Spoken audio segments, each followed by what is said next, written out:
분들, 우리 앞에 계신 분들 함께 우리 인사 나누겠습니다. 사랑합니다. 더 행복하십시오. 모든 일은 잘 될 것입니다. 인사합니다. 사랑합니다. 더 행복하십시오. 모든 일은 잘 될 것입니다.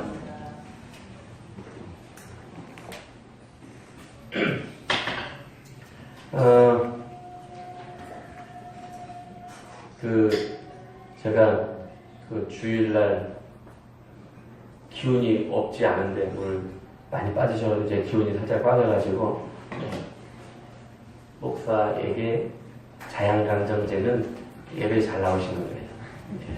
예배 자리 기억하시고 일단 예배 통하여 하나님께 예배자된 삶을 더 구별해 드릴 수 있는 그런 축복될 삶의 자리들이 다시 한번 우리 모든 성도님들 가운데 있게 되기를 주의 이름으로 간절히 축복합니다.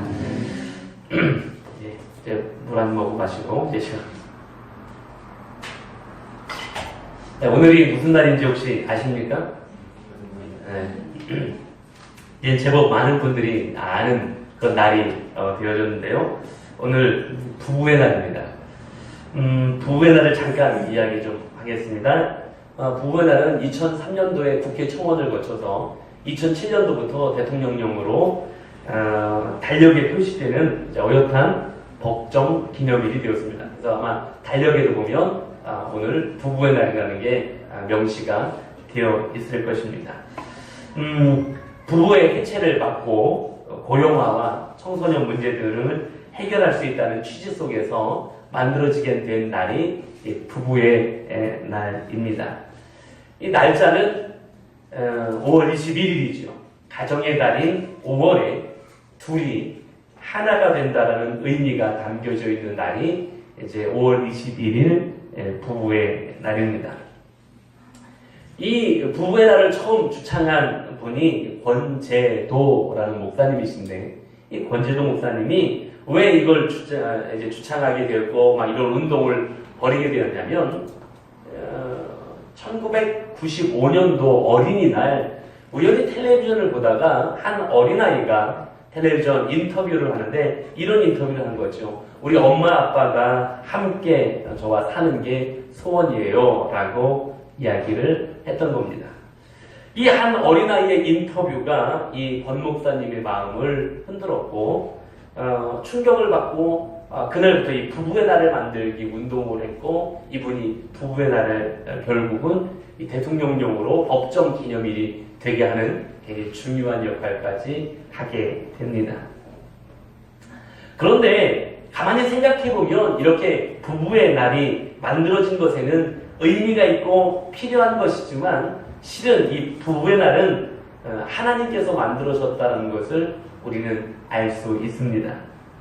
성경이 이미 우리에게 그와 같은 사실을 증거하고 있죠. 부부가 존재하게 하신 것은 하나님이시고요. 또 그 부부를 통하여 가정을 이루어가게 하신 것도 우리 하나님이신 줄로 믿습니다. 창세기 2장 20절 이하에 보면 이 아담이 돕는 배필이 없었기에 혼자 있었기 때문에 그 혼자 있는 것을 보기 좋지 않아서 안타깝게 여기셔서 아담을 잠들게 하시고는 아담의 갈빗대를 취해서 여자를 만드십니다. 그리고 둘이 한 몸을 이루게 하셨다라는 거죠. 이렇게 둘이 한 몸을 이루어서 부부로 만드신 것, 그리고 지금 이 부부의 날이라고 일컬어지는 그날을 만드신 것이 바로 여기에서부터 나타나는 일이다라는 것, 우리 좀 생각해 볼 수 있을 것입니다. 이렇게 부부가 되고 가정을 이룬다는 것은 매우 중요한 의미를 가지고 있습니다. 얼마나 이 부부가 되고 가정을 이루어가는 것이 중요한 것인지 오늘 본문의 말씀 속에 보면 이 비밀이 크도다라고 말씀하는 것을 보게 됩니다. 오늘 본문의 말씀 가운데 에베소서 5장 32절의 말씀 보면 이 비밀이 크도다. 나는 그리스도와 교회에 대하여 말하노라 라고 말씀하고 있는 것을 보게 됩니다. 실은 30년 가까운 혹은 30년 이상의 시간 동안 다른 환경과 또 다른 문화 그 속에서 자라온, 또 그것도 성별이 다른 남자와 여자가 만나서 마음을 하나로 만들고 함께 한 가정을 세워간다는 건 당연하게 쉬운 일이 아니라는 것입니다. 그래서 어쩌면 이 가정을 세워간다라는 것, 이 가정을 세워간다라는 것은 큰 비밀이다. 이 가정을, 믿음의 가정으로 온전하게 세워간다라는 건 큰 비밀이 담겨진 이야기다라는 것이라고 아마 오늘 성경에서 말씀하고 계신 것 같습니다. 남자와 여자가 만나고 한 가정을 이루고 믿음의 가정을 세워가는 것은 이 큰 비밀 가진 것이고요. 큰 비밀을 가진 이 가장 중요한 공동체의 이야기, 오늘 가정의 이야기를 함께 나누려고 합니다. 오늘 우리에게 주시는 그 비밀, 물론 우리가 말씀을 통해서 이미 많이 들어왔던 이야기지만 다시 한번 우리에게 주시는 이 말씀을 통하여 깨닫고 그 소중한 가정을 세워가는 우리 사랑하는 모든 성도님들이 되시기를 소망하고, 뿐만 아니라 그렇게 가정을 세워갈 수 있는, 앞으로 그런 가정을 세워갈 수 있는 우리 믿음의 젊은이들이 될 수 있기를 주님의 이름으로 간절히 축복합니다. 자, 그럼 먼저 등장하는 건 이제 아내를 향한, 아내를 위한 교훈이 등장하고 있습니다. 아내들에게 또 여자들에게 주는 교훈의 메시지가 등장하지요. 제가 좋아하는 아나운서 가운데 한 명의 이야기를 좀 하려고 합니다. 근데 저도 이 아나운서에게 이런 놀라운 사랑의 스토리가 있었는지 알게 된 건 그리 오래되지 않았습니다. 이 아나운서는 현재 청와대 부대변인을 맡고 있는 고민정이라는 전 아나운서입니다. 매우 젊은 나이에 지금 청와대 부대변인까지 맡고 있죠. 나이가 39살입니다. 39살. 물론 저 사진은 39살은 아니겠죠. 네, 아무튼 39살 먹은 고민정이라는 아나운서 이야기입니다. 그리고 그의 남편은 시인인 조기영 씨라는 사람입니다. 이 두 사람이 가정을 이루게 된 사연을 어쩌다가 제가 인터넷 통해서 제가 동영상으로 좀 방송을 좀 보게 되었습니다. 이 두 분이 가정을 이루고 사는 이야기를 통해서 저는 가정이 무엇으로 살아야 되는지, 또 아내가 어떻게 하는 것이 정말 행복한 가정을 이루는 것이고 본인도 행복한 것인지를 다시 한번 생각하고 깨닫는 기회가 됐던 것 같습니다. 고민정 아나운서가 대학생 때 이 두 사람이 만나게 되었습니다. 그런데 이 두 사람에겐 문제가 있었어요. 그 가운데 첫 번째 문제는 고민정 아나운서가 대학생이었지만 이 남자는 그때 이미 대학을 졸업한 사람이었어요. 그러니까 같은 대학, 같은 과의 동문이긴 했지만 서로 같은 시기에 대학을 다니지 않았습니다. 근데 그게 뭐가 문제냐고요? 좀 오랜 차이가 난다라는 겁니다. 남편 조기영 씨하고 이 고민정 씨는 11살 나이 차이가 나는 사람이었습니다. 그래서 모든 사람들이 다 반대하는 만남이었죠. 더군다나 그때만 하더라도 나이 차이가 많은 것이 썩 좋은 모습이나 그림은 아니었기 때문에 더더욱 많은 반대가 있었을 거라는 생각이 되어집니다. 그런데 이건 문제도 아닙니다. 더 큰 문제가 있었는데 그 남자에게는 강직성 척추염이라는 희귀병을 앓고 있었던 것입니다. 이게 뭐냐면 척추 주변에 염증이 생겨서 그것이 계속 굳어지는, 그래서 척추가 굳어지는 병을 앓고 있었다라는 것입니다. 그런데 그것과는 상관없이 정말로 사랑했고 그것을 다 끌어안고 사랑을 했던 겁니다. 오히려 고민정 아나운서가 몇 차례나 프로포즈를 이 조기영 씨한테 했다고 합니다. 그런데 반대로 조기영 씨가 프로포즈를 3번이나 거절했다고 합니다. 사실은 고민정 씨를 위한 거였죠. 취업을 할 수 있도록, 취업 준비를 열심히 해서 취업을 할 수 있도록, 원하는 꿈을 향하여 계속 도전할 수 있도록 일부러 고민정 씨와 거리를 두려고 했던 것이었습니다. 결국 그 과정 속에서 이 고민정 씨가 아나운서가 되었고요. 아나운서가 되었음에도 여전히 조기영 씨를 향한 사랑이 변하지 않았고 결국은 두 사람은 결혼에 성공하게 됩니다.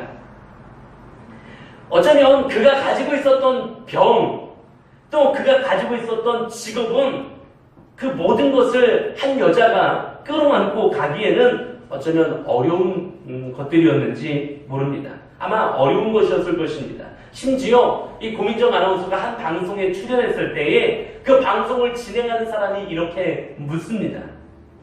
남편이 돈 하나도 못 벌어오는데 괜찮습니까? 라고 묻습니다. 좀 질문이 짓궂고 아주 썩 유쾌한 질문은 아니었다고 생각이 됩니다만, 그런데 웃음기 가시지 않고 그냥 활짝 웃으면서 고민정 아나운서가 이렇게 이야기합니다. 돈은 제가 버는 것으로 충분합니다. 사실 그렇다고 고민정 아나운서가 돈을 많이 벌었던 건 아닙니다. 공영방송 KBS의 아나운서였고 텔레비전 많이 출연했다고 해서 출연료가 높이 올라가는 월급제이었기 때문에 출연료가 높이 올라가는 그런 사람이 아니었다는 거죠. 그러니까 그럼에도 돈은 제가 버는 것으로 충분합니다. 돈이 중요한 것이 아니고요, 사랑이 중요합니다. 그러면서 웃음기 하나 가시지 않은 밝은 얼굴로 이렇게 대답을 합니다. 여러분도 아시는 것처럼 아나운서라는 직업이 많은 사람이 너무 선망하는 그런 직업이고요, 많은 사람이 대시할 수 있는 그런 직업입니다. 실제로 많은 아나운서들이 소위 세상에서 돈 좀 많고 좋은 집안의 사람들과 결혼하게 되는 것, 그런 집안으로 시집가게 되는 것 우리는 어렵지 않게 보아왔던 것 같습니다. 고민정 아나운서에게도 많은 연락이 왔더랍니다. 그런데 이 고민정 아나운서가 하는 말 한마디에 제가 참 감동을 하게 됩니다. 이렇게 이야기하더라고요. 돈도 많고 인물도 잘생긴 사람들이 참 많았습니다. 그런데 제가 존경할 수 있는 사람은 이 사람밖에 없었습니다. 라고 이야기하는 것. 제가 그 이야기 들으면서 됐네, 이거면 됐지, 이게 가장 중요한 거지 라고 그냥 혼자서 그 방송을 쳐다보면서 혼자서 그런 이야기를 이렇게 중얼거렸던 것 같습니다. 오늘 성경이 이야기하고 있는 아내의 역할이 바로 이것이었습니다. 오늘 본문의 말씀 보면 22절에 아내들이요 자기 남편에게 복종하기를 죽게 하듯 하라라고 말씀하고 있습니다. 그러면 죽게 하듯 하라라는 말씀이 어떤 말씀입니까? 사실 오늘 말씀은 성도와 그리스도와의 관계, 즉 성도가 그리스도와의 관계성 속에서 어떻게 살아야 하는지를 이야기하면서 나오는 말씀이 이제 오늘 말씀이 나온 배경입니다. 성도는 마땅히 주님 앞에 복종해야 되는 관계성을 가지고 있습니다. 그런데 그 복종을 남편에게도 주님께 하듯이 그렇게 복종해야 된다라고 말씀하고 있는 것입니다. 아내들이 자신의 남편에게 행동할 때 자신의 눈에 보이는 남편들로서 자신의 남편이라는 그 대함보다 오히려 남편을 예수 그리스도께 행동하며 섬기는 것처럼 그렇게 하는 것이다 라고 말씀하고 계시다라는 사실입니다. 더 나아가 남편을 대하는 아내의 언행이 한 남자의 아내로서 자신이 주 예수 그리스도를 섬기는 모든 삶과 분리되어서는 안 된다라는 사실을 의미하고 있는 겁니다. 내가 아내고 한 남편이 아내지만 그냥 그 한 남편의 아내로서가 아니라 나는 예수 그리스도를 섬기는 사람으로서의 삶을 가진 사람이다. 그래서 남편을 대함이 그리스도인과 따로 떨어진 이야기가 아니라는 것을 이야기하고 있는 것입니다. 그러면서 이어서 나오는 말씀이 뭐냐면 남편이 아내의 머리됨이 그리스도께서 교회의 머리됨과 같기 때문이라고 말씀하고 있습니다. 어렵지요? 네, 오늘 어렵습니다, 사실은. 그런데 그걸 정리하는 구절이 나오더라고요. 물론 남자에게도 여자에게도 다 해당하는 말이 정리가 되지만 에베소서 5장 33절 오늘 본문의 마지막에 보니까 그 말이 정리가 되더라고요. 이렇게 말씀합니다. 그러나 너희도 각각 자기의 아내 사랑하기를 자신같이 하고 아내도 자기 남편을 존경하라라고 말씀합니다. 그래서 존경하라라는 표현을 사용하여 말씀하고 있습니다.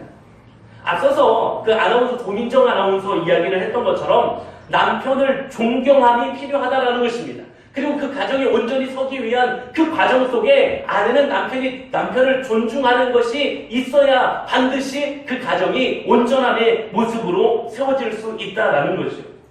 저는 그 고민정 아나운서가 교회를 다니는지 안 다니는지 전 잘 알지 못합니다. 그런데 가정을 이루어가는 모습은 성경적인 것 같아서 제가 그 모습 보면서 참 은혜를 받았던 것 같습니다. 제가 지난 목요일 참 저한테 바쁜 날이었습니다. 수요일 날 저희 교회도 우리 지체들이 있지만 조이 워시퍼스 친구들하고 조이 워시퍼스의 밤에 말씀을 전해달라고 해서 수요일 날 제가 좀 땀을 흘리면서 말씀을 전했어요. 근데 목요일 날은 제가 좀 분주한 날이거든요. 채플이 있어서 좀 몸과 마음에 좀 분주함이 있는 날입니다. 채플이 있는 날이었고요. 그리고 그날 저녁에는 제가 태권도 학과 기도 모임도 하는 날이고요. 근데 그날 또 나사렛 대학교 생활관 찬양팀이 밤에 말씀을 함께 나눠줬으면 좋겠다고 부탁을 한 날이라 제가 그날 나름대로의 스케줄이 이미 꽉 차여져 있었던 날이었어요. 그래서 오전에서부터 밤늦게까지 아마 10시 넘도록 아마 이렇게 스케줄이 짜여져 있는 그런 상황이었어요. 채플 때문에 지금 학교를 왔다 갔다 하고 있었던 중에 갑작스러운 전화 한 통을 받았습니다. 7시 30분부터 나사렛 대학교 경건관에서 조이코리아라는 우리나라에서 사실은 규모로 보면 가장 큰 청소년, 청년 선교 단체인데 캠프 중심 사역을 하는 그런 단체죠. 근데 거기에서 주관에서 드리는 카다로스라는 예배 집회가 있어요. 매주 목요일날 지금 나사렛 대학교에서 열리고 있는 집회인데 여기서 말씀을 전해달라는 갑작스러운 부탁을 받았습니다. 오늘 저녁에 말씀을 전해달라고 부탁을 받은 거예요. 그러니까 거기도 애지간히 급했던 거예요. 갑자기 펑크가 나가지고 애지간히 급했던 거예요. 그러면서 사정을 하는 거예요. 꼭 좀 안 된다고 하지 마시고 꼭 좀 해달라고 이렇게 부탁을 하는 연락을 받았어요. 그래서 우리 태권도 학과 친구들한테 양해를 좀 구하면서 그렇게 하겠노라고 했습니다. 그래서 그 카다로스 집회에 가서 말씀을 전하고 끝나고 마침 이제 끝나는 시간에 이제 또 생활관 예배 또 드리는 시간이어서 생활관 가서 또 말씀 전하고 그러고 들어오니까 이제 11시가 다 된 시간이 되었더라고요. 굉장히 피곤한 날이었습니다. 그런데 그 카다로스 집회는 동영상으로 생중계가 돼, 인터넷 생중계가 되는 그런 예배고요. 그 갓피플이라는 우리나라의 최고 기독교 사이트 중에 가장 큰 사이트에 이게 예배가 편집되어서 방송으로 나가는 그런 예배였어요. 그래서 그 소식을 저는 이제 가서 들은 거죠. 그래서 혹시라도 싶어서 우리 젊은이 교회 청년들이 있는 카톡방에다가 단체 카톡방에다가 제가 올렸어요. 이거는 동영상으로 생중계가 된답니다. 볼 사람들은 보시지요 라고 카톡방에 올렸어요. 아마 본 사람은 없는 것 같아요. 본 사람은 없는 것 같아요. 제가 구구절절히 한 명씩 붙잡고 물어보진 않았는데 제가 이따가 한번 물어볼까요? 아무튼 본 사람은 없는 것 같은데 그런데 그러고 나서 이제 부지런히 가서 생활관 찬양팀과 함께 예배 마치고 늦게 이제 집에 돌아갔습니다. 뭐 들어가는 중에 또 다른 무슨 중요한 전화가 있어서 한참 동안 또 전화하고 그랬더니 꽤 늦게 아마 들어가게 된 것 같아요. 그래서 집에 들어가서 아내랑 잠깐 이야기를 나누는데 아내는 그 이야기를 듣고 영상을 내내 봤던 것 같아요. 예배 전체 실황을 예배 전체 실황을 내내 보고 있었던 것 같습니다. 속으로 역시 나한테 관심 있는 사람 아내밖에 없구나 하는 생각을 했습니다. 전 사실 그런 표현을 잘 못해요. 그런 거 있잖아요. 사랑합니다 라는 표현도 잘 못하고요. 잘 아시는 것처럼 칭찬에 그렇게 익숙한 사람도 아닙니다. 좀 칭찬도 잘 못하는데 그래서 사실 아내한테도 그날도 여전히 아무 말도 안 했습니다만은 속으로는 그래도 역시 나를 존경해주는 아내가 있는 것이 참 감사하다라는 생각을 했습니다. 저는 1년에 한 번 이 부부의 날 즈음하여 맞이하는 주일에 단에서 저희 아내 이야기를 합니다. 1년에 한 번 부탁을 드리죠. 그러면서 이런 부탁을 제가 1년에 한 번씩 꼭 드립니다. 저희 아내를, 즉 사모를 힘겹게 하는 성도가 아니라 함께 가고 또 도움을 서로 줄 수 있는 성도들이 되어달라는 부탁을 제가 매년 요 즈음에 드립니다. 오늘도 잠시 그 부탁을 드립니다. 왜 그래야 하는지는 제가 이미 여러 차례 말씀을 드렸고요. 우리가 상식적으로도 알 수 있는 이야기겠습니다만은 오늘 더 그 이야기는 하지 않고요. 목사와 함께 이 사역을 감당해 가고 있는 사모를 위해서 기도해 주시고 뿐만 아니라 동역해 줄 수 있는 우리 성도님들이 되실 수 있기를 주의 이름으로 간절히 축복합니다. 다시 내용으로 돌아와서 제 아내가 그렇게 이제 저를 존경해 줌을 제가 자주 느낍니다. 감사하죠. 참 감사하게도 저를 참 존경해 줍니다. 말도 저한테는 굉장히 사실은 조심해서 합니다. 저의 마음을 상하는 말을 하지 않으려고 굉장히 노력을 많이 하죠. 말도 굉장히 조심할 뿐만 아니라 제 집사람 핸드폰에 제 번호가 저장이 되어 있을 거 아닙니까? 근데 이름을 뭐라고 해서 저장을 해놓은지 아십니까? 저희 집사람 핸드폰에 제 이름은 대장이라고 저장이 되어 있습니다. 굉장히 오래된, 아마 핸드폰에 이름을 저장할 처음부터 대장이라고 이름을 저장해 놓고 있습니다. 그리고 그냥 그렇게 저장만 하는 게 아니라 사실 생각해보면 저희 집에서 제가 대장 되게끔 저희 집사람도 그렇게 해주고 또 저희 아이들, 자녀들에게도 그런 교육을 시켜줍니다. 그래서 아빠가 대장이고 아빠가 결정권이 있고 아빠가 존경받을 수 있게끔 그런 교육을 다 해줍니다. 너무 많은 청년들이 공감해서 좀 싫긴 하지만 저희 가정이 세워져 가는 것은 전 제가 잘해서가 아니라 저희 아내가 잘해 가고 있기 때문이라고 저는 늘 생각합니다. 너무 고개를 끄덕이시면 제가 좀 그렇긴 한데 아무튼 그렇습니다. 죄송합니다. 오늘 그런 날이니까 이해해 주시고요. 자, 성경으로 돌아옵니다. 성경이 그렇게 이야기하고 있다라는 거예요. 성경이 그렇게 증거하고 있다라는 거예요. 우리는 간혹 착각합니다. 신앙은 신앙이고 가정은 가정이고 신앙은 신앙이고 내 생활은 생활이지라고 때로는 착각하기도 합니다. 그러나 오늘 말씀하고 계신 이 말씀이 왜 나왔냐면 그리스도를 섬기는 신앙인으로 아내가 살아야 될 모습을 말씀하고 있는 것입니다. 그냥 신앙과 가정이 동떨어진 것이 아니라 신앙인의 가정은 이래야 된다는 것을 증거하는 것 가운데, 즉 신앙인의 삶을 이야기하는 것 가운데 가정을 이렇게 세워가는 거라고 말씀하는 장면이 오늘 등장하고 있다는 사실입니다. 오늘 이 아내의 모습이 믿음의 가정을 세워가는 우리 아내의 모습이 되시기를 소망하고요. 믿음의 가정을 준비하며 기도하는 우리 젊은이들의 모습이 되어질 수 있기를 주님의 이름으로 간절히 축복합니다. 이어서 나타나는 메시지는 이 남자들을 위한 교훈입니다. 바울을 통하여 주시는 하나님의 교훈은 쌍방, 즉 여자와 남자 모두에게 그 지침을 주고 계시다라는 점에서 매우 깊은 의미를 가지고 있는 것 우리는 생각해 볼 수 있습니다. 남자들에게 주시는 말씀을 보면 아내를 사랑할 것을 말씀하고 있는데 역시 교회와 그리스도와의 관계를 통하여 말씀하고 계십니다. 아내들에게 말씀하실 때에 그리스도께서 교회의 머리 되심처럼 남편을 머리됨으로 존중하고 존경해야 된다는 것을 말씀하셨는데 이제 남편들에게는 아내를 사랑해야 됨을 그리스도께서 교회를 사랑하시고 교회를 위하여 자신을 주심과 같이 사랑해야 된다라고 말씀하고 있다는 것입니다. 바로 25절에 등장합니다. 25절 말씀을 다시 한번 보면 남편들아 아내 사랑하기를 그리스도께서 교회를 사랑하시고 그 교회를 위하여 자신을 주심같이 하라라고 말씀하고 있습니다. 간혹 성경이 말씀하고 계신 남자와 여자가 서로 사랑해야 됨의 명령 속에서 누구에게 주신 명령이 더 어려운 것이고 더 무거운 것이냐고 묻는 사람들이 있습니다. 사실 그 물음 자체가 사랑의 경중이나 크고 작음을 따지는 우스운 질문일 수도 있습니다.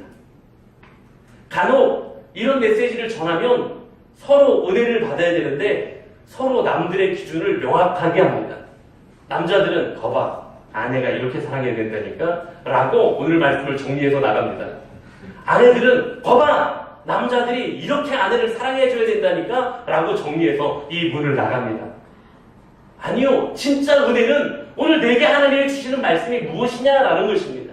오늘 누구에게 주신 사랑의 명령이 더 무거운 것이고 누구에게 주신 사랑의 명령이 더 힘겨운 것이냐, 이것을 논하는 것이 아닙니다.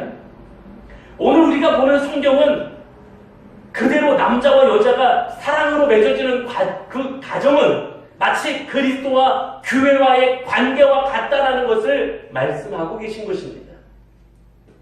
그 가운데 남자가 여자를 아끼고 사랑해야 되는 것은 마치 그리스도께서 교회를 사랑하셔서 자기 자신을 십자가에 죽으시면서까지 그 사랑을 표현하셨던 것 같이 그와 같은 사랑으로 아내를 사랑하는 것이 남편의 역할이다, 남자의 자리이다라고 말씀하고 있는 것입니다. 특별히 28절에 등장하는 말씀을 보면 이렇게 말씀하고 있죠. 이와 같이 남편들도 자기 아내 사랑하기를 자신과 같이 할지니 자기 아내를 사랑하는 자는 자기를 사랑하는 것이라 라고 말씀하고 있습니다. 남편이 아내를 사랑할 때 또 한 가지 방법 혹은 모습은 뭐냐? 자기 자신을 사랑하듯이 아내를 사랑하라 라는 것입니다. 자기 자신을 사랑하는 건 누구나 다 잘합니다. 얼마나 자기를 사랑하는지 몰라요. 그냥 제 삶을 보면 알아요. 나는 나를 참 사랑해요. 오늘 여기에 말씀에 그와 같이 나오죠. 29절에도 보면 누구든지 언제나 자기 육체를 미워하지 않고 오직 양육하여 보호하기를 그리스도께서 교회에게 함과 같이 하나니. 자기 육체를 미워하지 않고요, 양육하여 보호한대요. 이게 자기의 사랑입니다. 다른 사람이 아프면 빨리 병원 가봐. 내가 아프면 죽을 것만 같아요. 병원 가봐 이 소리도 왜 이렇게 듣기 싫은지 몰라요. 내가 아프면 어디가 아프냐고, 어떻게 아프냐고, 괜찮냐고 이런 얘기 막 이딴 얘기를 막 한꺼번에 막 다 듣고 싶어요. 나에게 관심 갖는 이야기들을 듣고 싶어요. 나는 나 자신을 얼마나 사랑하는지 몰라요. 그런데 오늘 남자들에게 하는 명령 가운데 아내를 어떻게 사랑하라고 말씀하고 있냐면 자기 자신을 사랑하듯이 사랑해야 될 것을 말씀하고 있습니다. 그렇게 아내를 사랑하라고, 그렇게 여자를 사랑해야 된다라고 말씀하고 있습니다.